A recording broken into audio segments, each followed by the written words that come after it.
This is the first Sevens at Kai Tak Stadium. Expectations are high. So what preparations have been made for this weekend? Well, it's been a bit of a journey, as you know, Emily. We've been preparing for this for a long time, many years actually, but obviously we decided to come to the new home back in October, and since then we've been preparing very, very carefully. We've done a series of test events, we've run various scenarios through the weekend, so we think we're ready. Obviously a new home, some new features. We're trying to keep the best of the old Sevens from Tokenpo in terms of some of the traditions around the mini rugby as we're here today, the march past of the mini players, the opening ceremony, the south stand, and try to enhance that experience for the fans here. So by adding obviously the great new facility, but also we've got new features such as the fan village, some additional F&B features, obviously a bigger sound system, more entertainment opportunities. So hopefully a bigger and better experience. Yeah, and I already noticed that, of course, the stadium is shut today. Yes. We do have a little bit of rain in the forecast, so it is going to be closed for today.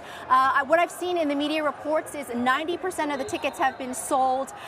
Can you give us an update? This is usually a sold-out event. Yes, so we always knew that we would be unlikely to sell out fully this year, but our target was always to get to 42 or 43,000 tickets.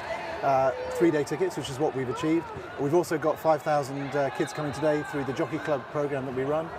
So if you add those all together in terms of total numbers, we are just over 90% sold for the weekend. We're very comfortable with that. I think as a first event here at the new venue, we think that's a good outcome, and obviously it gives us something to really build on for 2026. The Sevens are always a huge draw for tourists. What percentage of the turnout will be coming from overseas? Yeah, difficult to say right now because we need to do the wash up afterwards and just check, but I think our estimate at the moment is at least a third will come from overseas, possibly slightly higher. We'll again look to have to do the analysis afterwards because we need to use our ticketing app to see where all the tickets went in terms of globally. But I think what we can say is that a lot of the corporates that we have here participating as sponsors and corporate who have corporate boxes have brought lots of people in from around the region globally, so we definitely know that anecdotally we'll have a much higher rate of international visitors this year than we did last year. You mentioned the corporate boxes. Now it's a huge week of conferences. We had one every day. There's Art Basel and Art Central also taking place this week. How did the corporate boxes and the suites look like? Yes, so we sold out our corporate boxes. We have 120 and they're completely sold out. The suites at the executive level are also all completely sold out as well. As you know, I think the Sevens is fairly unique in the sense it's a combination of sort of business, hospitality, social, entertainment, and the rugby.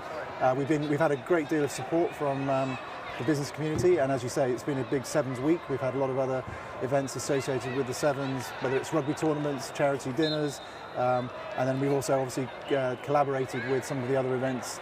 HSBC obviously with their conference, being a sponsor here as well, but also we've got collaborations with Tourism Board, West Kowloon, other government organisations in order that we can optimise the synergy between the whole week. World Rugby is considering to slash to 8 the number of teams competing in the Sevens circuit, and this is to reduce financial loss. So what would the impact be to your tournament here if that's done?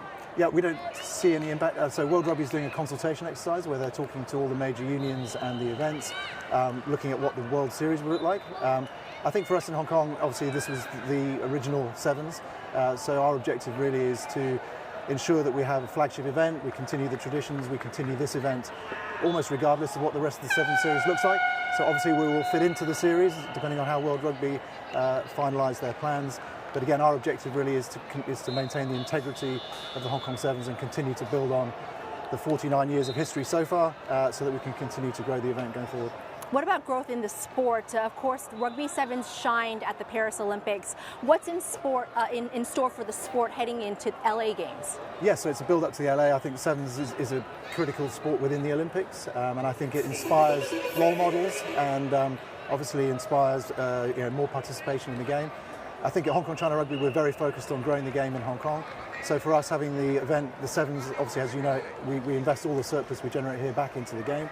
So that's a critical commercial piece. But the secondary piece is that the Sevens allows us to create true role models for younger kids, youth players to look at and say, well, I really want to play the game. And whether it be Sevens, 15-a-side or non-contact, we're looking at growing all those aspects in the domestic game here in Hong Kong. Chris, you know I always ask you, what is your expectation? Who's going to be winning the tournament this year? Yeah, always difficult to predict, and I'm going to hedge my bet slightly as usual, but I think on the women's side, it seems that it will be down to a New Zealand Australia potential final, but we'll see. There's always potential for upsets on the way.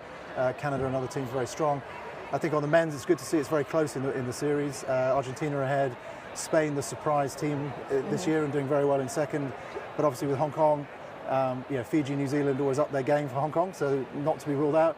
And South Africa very keen to win their first team tournament here. So I think it'll be very competitive in both men's and women's.